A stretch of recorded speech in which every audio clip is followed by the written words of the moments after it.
Hello and welcome to the MMA Live Chat Show. I'm Rich Davie and it's Friday, March 21st, 2014. 2 days before the UFC Fight Night Shogun vs. Henderson 2 event. On today's show, we'll be giving our predictions for the main card for the UFC Fight Night Shogun vs. Henderson 2 event. And if we have time, we'll talk briefly about a couple of other MMA-related topics as well in the Final Thoughts segment. On today's show, we have yours truly, Damon Gazelle, and David Petruick. Thanks for taking part in another show, guys. I appreciate you all taking the time to be here and joining me to discuss the UFC Fight Night Shogun vs. Henderson 2 event and to give your predictions for the main card. Go ahead and say hello to anybody that might be listening, guys. Thanks for having me. Thanks, Rich. Howdy, fight fans. Okay, guys, thanks again for being here. This is round 7 of the second season of predictions that we've been doing. We'll recap how the crew is doing after 6 rounds of fight predictions in a minute, but first, here's how we score the results of our predictions. Recapping the scoring system. If you pick the correct fighter but don't get the correct method around, you earn 4 points. If you pick the correct fighter and method, or the correct fighter and round, you earn 7 points. If you pick the correct fighter, round, and method, or correctly call the winner by decision, you earn 10 points. Here's how the guys did on the last predictions show that we did. David went 4-1 with his picks, and Damon and Rich went 3-2 with their picks. Here's how we placed in round 6. In first place, David Petruick went 4-1 with 28 points out of 50. In second place, Damon Gazelle went 3-2 with 15 points out of 50. And in third place, Rich Davie went 3-2 with 12 points out of 50. Here's how things are looking after 6 rounds of predictions. In first place, David is now 25-10 with 173 points out of 350. In second place, Damon is now 25-10 with 166 points out of 350. In third place, Rich Davie is now 26-9 with 161 points out of 350. And in fourth place, Wes is now 20-10 with 134 points out of 300. Okay, it looks like we lost a couple other guys, as I mentioned on the last prediction show that we did. So let's go ahead and get started with this one here, guys. This is a Sunday night event for those who aren't aware, and there is some confusion in the MMA community as to what to title the Fight Night events, because it looks like the UFC has stopped numbering the Fight Night events, and some MMA sites have this one as Fight Night 38, while others have this one as Fight Night 39. So I guess what we're going to do here from now on is we'll just go ahead and follow the UFC's lead, and we'll simply call this one here UFC Fight Night Shogun vs. Henderson 2. Okay, guys, UFC Fight Night Shogun vs. Henderson 2 on Sunday, March 23rd, 2014 on Fox Sports 1 and Fight Pass. First up on our list of predictions, fight number 1, the main event, Dan Henderson vs. Shogun Rua, the number 8 and the number 7 UFC ranked fighters. I'm a fan of both of these guys, and this should be an interesting fight between the 2 legendary fighters in the sport of MMA who are ranked, as I said, number 8 and number 7. Unfortunately, both guys seem to be in a bit of a funk, with Shogun being 2-2 in his last 4 and Hendo being 1-3 in his last 4. So how do you guys see this one unfolding, and what is your prediction? I've got Rua taking this one by a decision this time. I think they both just don't have enough stamina, really, to actually go out guns blazing in a round and expect to finish the opponent. Henderson tried it the first time. He wasn't able to do it. Rua, Hendo has got his first TKO, I believe, in his last fight. So I don't think Rua thinks he can actually accomplish that again. So I see them both being technical and trying to just play the chess match. And I think Rua is actually going to be the one to come out with a decision. Okay. David? Yeah, this tough fight for me to look at. I thought there was satisfaction with their first battle, but I guess they decided to do it again. Respect both the fighters a great deal. Just following their camps and stuff, I see as Shogun's definitely going to be coming in a lot more prepared than last time. I do believe, having 11 years youth on Hendo, I think he is going to have proper cardio this time. But also just, I think we're going to see a tempo and a pace that we saw how we started with Tahuna. He says feels great. So, yeah, I got Shogun in 2 by TKO. Very interesting. I think Hendo's chin has been tested now, and the way he knocked out, it's seldom we see fighters come back and actually have a strong chin after such a vicious knockout by Belfort. So I think just with Shogun being the striking legend that he is, 19 knockouts, I think that's what we're going to see. I think Shogun is definitely in the right place right now. Yeah, I was thinking about that too when I was looking at everything, but let me give my breakdown here. This one should be an interesting fight.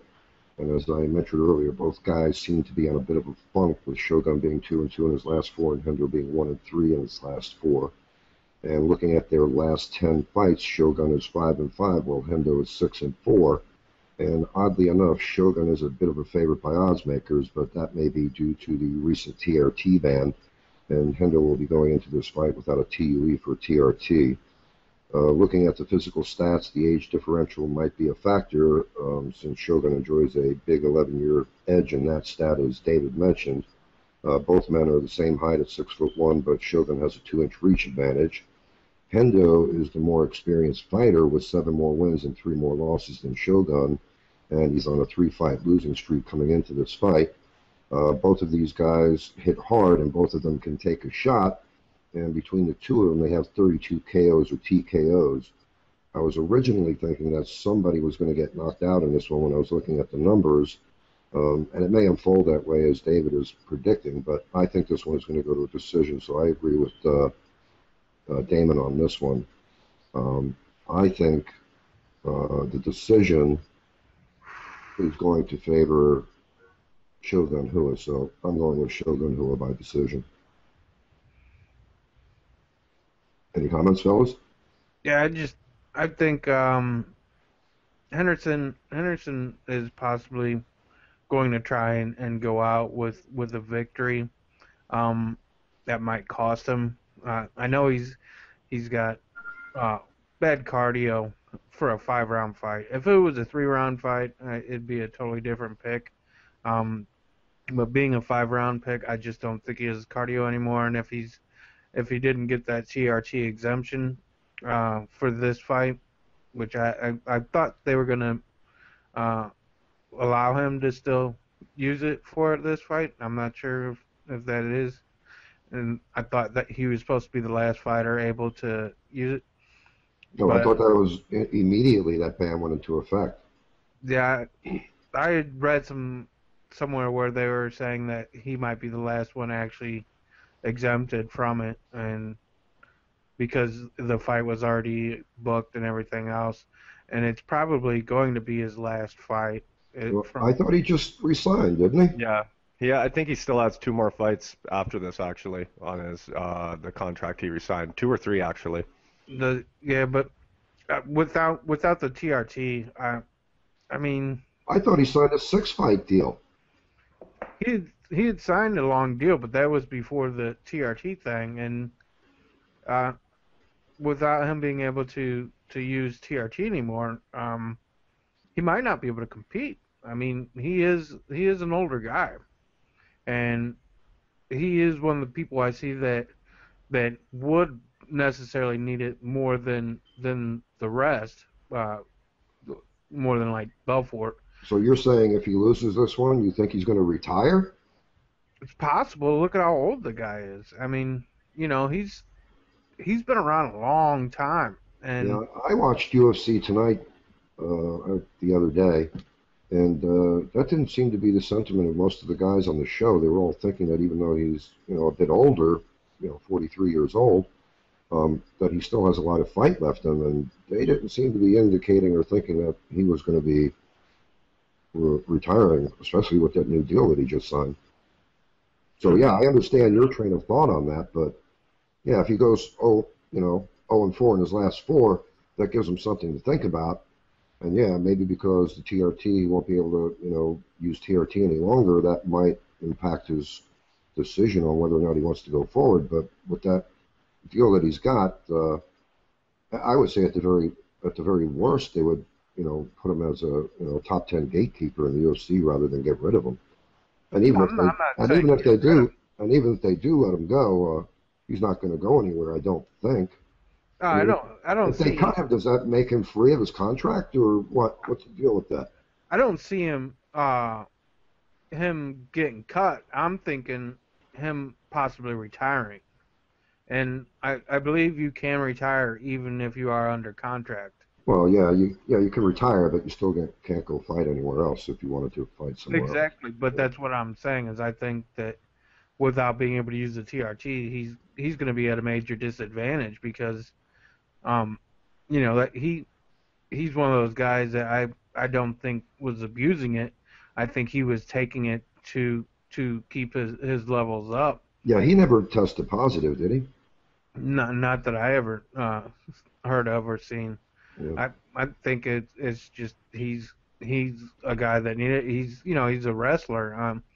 He's probably been cutting weight since he was in his teens, if not earlier. And that is another thing that they say is something that could lead to having to be put on TRT is from the weight cuts. I don't know. I think if he doesn't win and if he can't use TRT anymore, I think there's not much reason to put yourself in harm's way.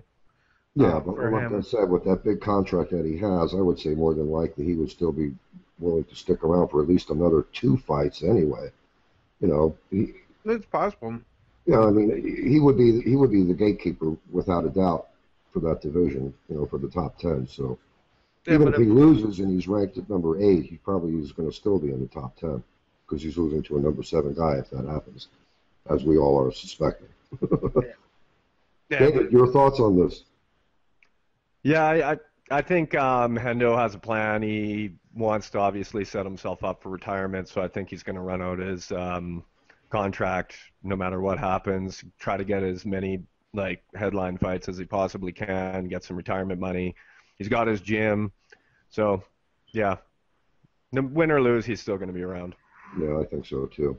Well, you and I agree on that. Any other comments on this one before we move on? I think just one more. I think it might be interesting, but Shogun has ground game, and Hendo at times has been open to submission. So I don't know if that's going to play into a factor, but just with the way Shogun's camp's been talking, I guess we're going to see just the reinvigorated, hungry Shogun again. So I'd be curious to see what happens. Yeah, I'm not sure if we are going to see a reinvigorated anyone in this one because, like Damon was saying earlier, I just don't think the two of these guys at this point in their career, and I know that Hendo is a little bit older and Hu is a little bit younger, but I just don't see them, as Damon was explaining earlier, I don't see the two of them having what it takes to go out there and put on the big finish unless it happens early on. And again, this is a main event fight. They're going to have to pace themselves to go to 5 rounds. So I think once they wind up pacing themselves, they'll probably try maybe early on in the first 2 rounds to go for a knockout. But I think after that, it's just going to wind up being a fairly uneventful fight and go to a decision. Yeah, I thought one of them was going to collapse and die in their last fight. They both were so tired. It just, I thought they were talking about maybe making that a 3-round fight at one time, even though it's on a main card. I don't know why they went with the 5 rounds. Clearly, they both don't have the stamina for 5-round fights. So what were you saying? Give them a geriatric 3-rounder main event? They were. I'm pretty sure I had seen it before. They were actually thinking about making it a 3-round fight. But I didn't hear that. Is that what they were saying? I was reading on different forums and sites that they were talking about it, but that was quite a ways back when they first announced Shogun versus Rua 2. Huh. You hear anything about that, David? Yeah, I think some of the forums and sites were just speculating and saying that because of age and whatnot, and not being a really relevant fight. But other than that, the UFC never indicated otherwise. Yeah, this whole card is basically irrelevant in the overall scheme of things. Yeah, pretty much. I mean, I was even looking at the matchups and then just I can't see where any other than Ferreira, but I guess we'll get to that now. Yeah, okay. All right, no more comments on the main event? No. Okay. Let's move on to fight number 2 in our predictions here. CB Dollaway versus Cesar Ferreira. Comments on this one, guys? I'm actually pulling for CB Dollaway to finish it by decision. Is that your pick? Yeah. David? Looking at the two fighters, Ferreira's, I think 3 fights in the UFC now, 3 wins. Just looking at him and seeing his fights, he seems like he is the beast they're describing him as. I think this might be just a test for him to see if he can get by Dollaway easily. Dollaway's been pretty spotty over his UFC career. Like the guy, been a fan of his, but I think Ferreira is going to get the sub in 1. Wow, that's an interesting pick. Okay, my breakdown, odds makers have Ferreira as a slight favorite. Looking at the physical stats, the numbers are virtually the same right down the line, with the exception of a 3-inch reach advantage for Dollaway. There's only a 1-year difference in age, so that won't be a factor. And even though Dollaway has more experience on his record, and a decision should favor him, I'm going to go with odds makers, and I'm going to be choosing Ferreira by decision. So we're all split on this one here, guys. Yeah. Any comments? Nah, it's not that exciting of a fight, really. Yeah, definitely. We got CB Dollaway ranked at number 23 and Ferreira ranked at number 32. So.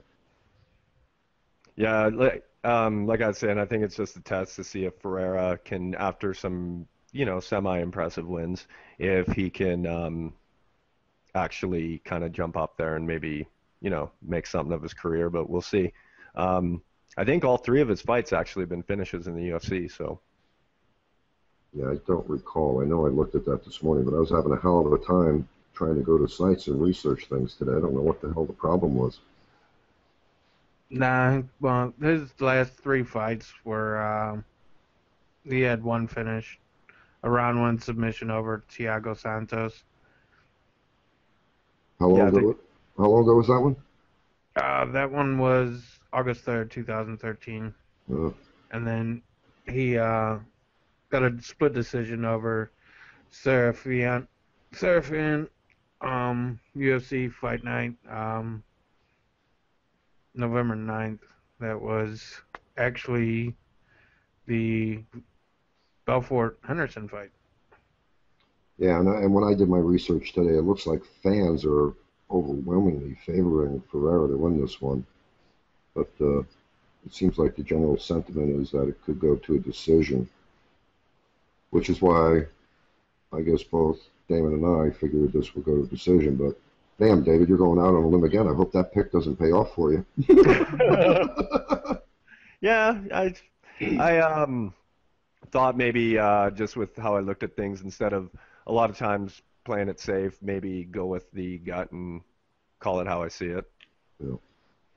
Well, it looks like we're going to have a shake-up again between us here, because we're all just a little bit different in this one here, and then we're slightly different in the first one between David and Damon and I. So should be interesting. Any more comments on this one? If it was more exciting, yeah.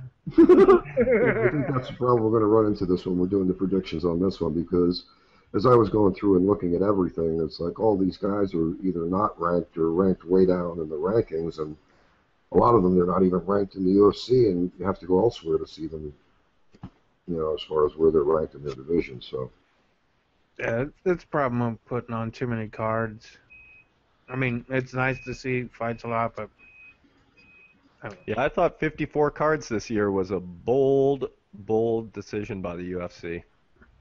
Yeah, and I don't know why they keep on doing this. Why did they have to come out with this Fight Pass and force events and put them on there? I mean, I don't know. Not a fan. Not a fan. All right, let's move on to fight number 3: Norman Parke versus Leonardo Santos. Neither lightweight fighter is in the top 15 UFC rankings, and Parke is actually ranked number 51 outside of the UFC, and I was not able to see where Leonardo Santos was ranked anywhere. So another one here that is kind of like a questionable bout here, but I guess they do like Norman Parke and they want to see what he can do. Maybe this one here is going to be a guinea fight for him. So how do you guys see this one going, and what is your prediction? yeah, I'm actually thinking this is another one that's going to go to a decision. I'm picking Storm and Norman Parke. David? Yeah, I'm going with Parke as well. I think the Brazilian fighter, I think, is going to be relying a lot on his ground and submission, where Parke is actually quite a good grappler and has good ground and pound. So I think Parke's going to pound out a victory, go by decision. Oh yeah, that's interesting. Okay, here's my breakdown. Norman Parke is a slight favorite by odds makers. Looking at the physical stats between the two guys, Leonardo Santos is a bit taller at 6'1" with a 5-inch reach advantage versus Norman Parke, who is at 5 feet 11 inches. Norman Parke has a fairly decent advantage in the age factor. He's 7 years younger than Santos, and typically that plays into an advantage when factoring things into the stats here as to who's going to win the fight. I don't know a lot about Santos other than what I saw on the internet when researching this matchup today, but this one will probably take place on the ground, and for the most part, I think this one goes to a decision. So I, too, am going to go with the odds makers and pick Norman Parke to win by decision, as well as you guys there. So this one here, we all seem to agree on. Norman Parke is going to win this one by decision. Any more comments on this one, fellas? Give us more exciting fights. Shouldn't even have televised this one. They should have just had it and then told us after. I mean, they got to have it because, I mean, we got to see upcoming fighters, I mean, I don't want to downplay these guys. They're going out there and they're putting their ass on the line. But, with so many cards, it's hard to keep track of the guys that are the lower tier to mid-tier fighters. Yeah, we're talking extremely lower tier here with a guy not even ranked in the UFC and ranked number 51 outside of the UFC. So yeah, I've seen Norman Parke fight, and he's not bad. It's just, yeah, he's pretty good. He's that British guy, right? I don't know if he's British or not. I remember the Storm and Norman. Yeah, I think he's a British fighter because I think some of the old guys that we used to do shows with that were British. Ireland. Huh? Irish. Ireland. Yeah. UK fighter, same thing. He's over there. All right, David, any comments on this one? Nope. Okay, I'm going to go ahead and throw it over to you for fight number 4. All right. Thank you, Rich. Fight number 4, we got Fabio Maldonado and Gian Villante. Damon, how do you see this one unfolding? Maldonado's won, I believe, his last 3. I'm gonna pick him to actually get the win by decision. He fights pretty smart, so actually he's won his last 2 by decision. So I'm gonna go with him winning it by a decision. I like those nice short predictions there.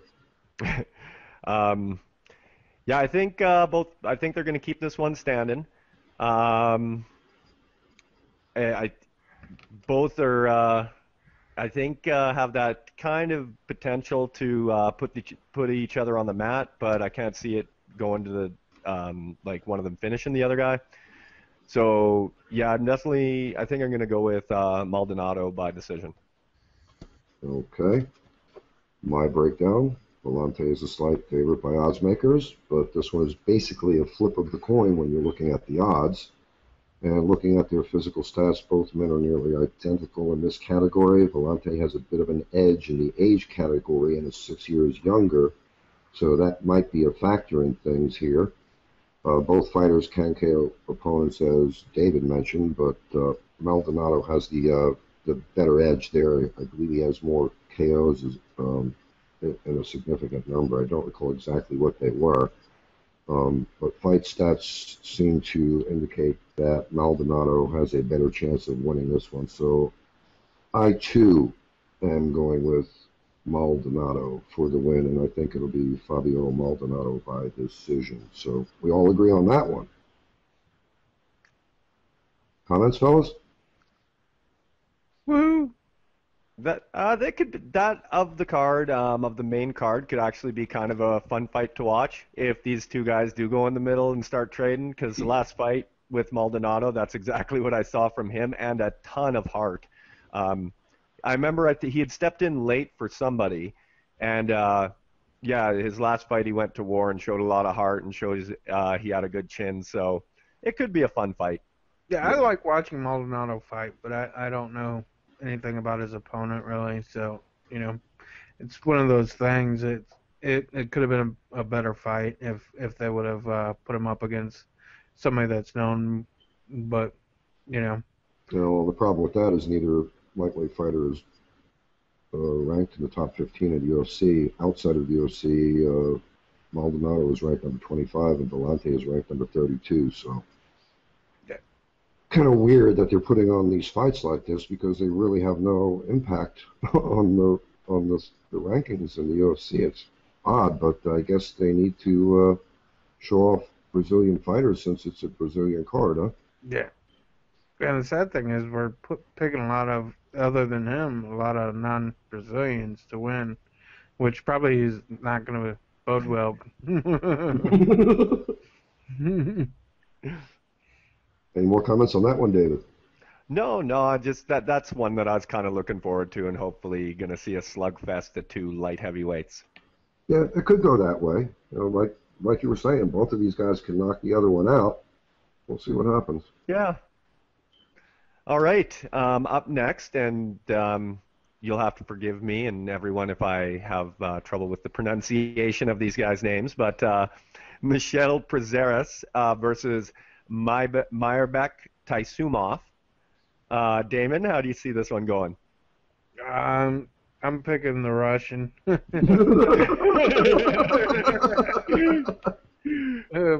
By decision. On the other hand, I'm going to go with Prazeres by decision. Yeah, I do not know a lot about either of these fighters. Just trying to get some info on them today. There wasn't a lot that I got. So, yeah, I'm going to go with the Prazeres decision. Huh. How about yourself, Rich? Two extremely short predictions. Oh, yeah. Okay, I'm going to go with the Russian fella here, but it looks to me like odds makers have Taisumov as a decent favorite. Fans overwhelmingly agree with that call. And looking at their physical stats, the Russian has the edge in both height and reach. He also has the better fight record with more experience. And he also has the edge in the age factor as well, being 5 years younger. And that stat typically favors the younger fighter. And looking at all of those things there, and like I said, don't know a whole lot about either of these fellas here, but I think this one's going to end by KO or TKO, so I'm going to go with the Russian fighter by TKO. So I'm going to go with Taisumov by TKO. Nice. I like that one. I went out on a limb on that one, it looks like. Definitely. It could pay off. I'm hoping so. There you go. Any other comments on that fight, gentlemen? No, other than, again, we're looking at guys who aren't ranked in the top 15 in the UFC, and you got to go outside of the UFC rankings. Prazeres is number 79, and Taisumov is number 106. So, again, an odd matchup. All right, well, rumbling, stumbling forward. Here we go. Up next, we got Rony Jason and Steven Siler. How do you see this one unfolding, my man Damon? This is actually one I think should have been the co-main event. This is one of the fights on the card that I actually have been looking forward to. I think Honey Jason is actually he's I think the Brazilian Tough winner or like runner up, and he looks really good when he's fighting. I love watching him fight. I was watching him and another tough contestant. They fought recently. Can't think of his name right now. I just watched it this morning though. But that it was like a slugfest, and and he's actually a Brazilian Jiu-Jitsu guy, but he's got good stand-up, and I think him and Siler are gonna make a great match. But I'm gonna go with Honey Jason by round 2 TKO. Cool. Yeah, he's the Brazilian's coming off a loss, and I think he's going to be really hungry. He's a fighter out of Rio. I think he's going to be hungry to put on a performance. Don't know if he's good. The lighter fighters, I don't. It's tough for me to always pick a TKO or KO finish for them. But I think I'm going to have to go with Jason by decision. And Rich, how about yourself? Yeah, looking at the odds, this one here is basically a flip of the coin. I've seen the odds fluctuate on this one pretty drastically, but it seems like fans overwhelmingly favor Honey Jason. So, being that, I agree with Damon. This one probably should have been a little higher up on the card, but I guess they wanted to open the main event with this one, which would at least make it a little more exciting, which is probably the strategy behind that. But I'm going with Honey Jason by decision, so I'm going to agree with you there, David. Yeah, Sam Cecilia was the one I seen him fight earlier. Watch the fight this morning on Fight Pass. You did say Honey Jason by decision, right, David? Yes, I did. Yeah, I just I always have trouble picking KO or TKO finishes for the lighter fighters. Yeah, that was my struggle too. No, the fight I watched, he actually finished Sam Cecilia by TKO in round 2, and that was a stand-up slugfest. It was he lost to let me see, hold on. His last fight, he lost to Jeremy Stevens. Yeah. So, and Jeremy Stevens, he's got hands. So. Well, they're both coming off losses. The other gentleman to Bermudez. Siler lost to Dennis Bermudez, who's on a tear right now. But like a lot of people are saying, he hasn't really faced anybody on his big fight. What's he at? 8 wins in a row now. But we'll see what they do with Bermudez next. Actually, I'm interested in that one. Mm-hmm. Yeah, Siler, he likes to wrestle, and I think he's gonna get to see Honey Jason's actual Brazilian Jiu-Jitsu. So I think he's gonna put Siler in trouble in round 1 with his wrestling, and I think he's gonna know that he better stand up, and then I think it's gonna be a stand-up match from there. Yeah. All right. Rich, you got anything else to add? Not really here, other than, again, we're looking at guys who are not ranked in the top 15 in the UFC. We're looking at Jason ranked at number 36 outside the UFC, and Siler is ranked at number 24. So this is a big up for Honey Jason if he can win this one. It will move up significantly in the rankings, apparently. Yeah, I'm hoping he does. All right. Well, I guess that wraps up our decisions and our comments for the main card. I'll flip it back to you, Rich, sir. Okay, thanks, buddy. No worries. Is there anything else that we want to talk about on this event here? Real briefly on the undercard here, because we're already over 30 minutes. So anything on the undercard you guys want to talk about? Yeah, I want to pick Jorgensen over Jussier Formiga. I want to pick round 2 TKO, and I think Brandao is going to get a decision.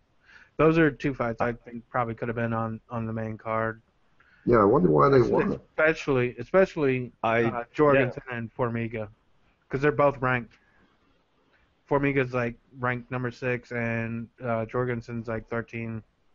I wonder why they did that, being that both the cards that we're looking at here, you're looking at the preliminary card that's going to be on Fox Sports 1, and the main event is also on Fox Sports 1. So, I don't know. I guess maybe that's the logic behind that as well, once again, because they're both on Fox Sports 1.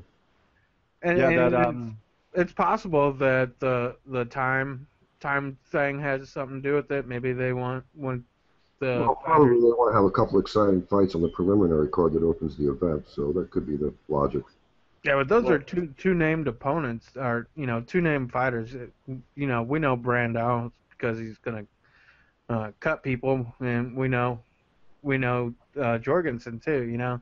Yep. I mean, they're 2 guys that could have been on the main card. That Where's Jorgensen ranked?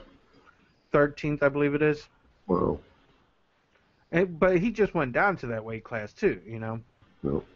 And if you look at the opponents he's lost to, other than his last fight, who he underestimated the guy, he's lost to champions. I like that guy. He's a tough dude, man.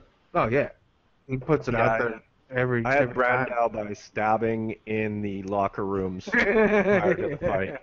That was my pick. It's kind of interesting because with all the publicity that Brandao got in the United States, you would think they would want to put that onto the main card to actually garner more American audience, right? He became quite the, I guess, North American MMA name amongst fans and stuff after the incidences, right? Yeah.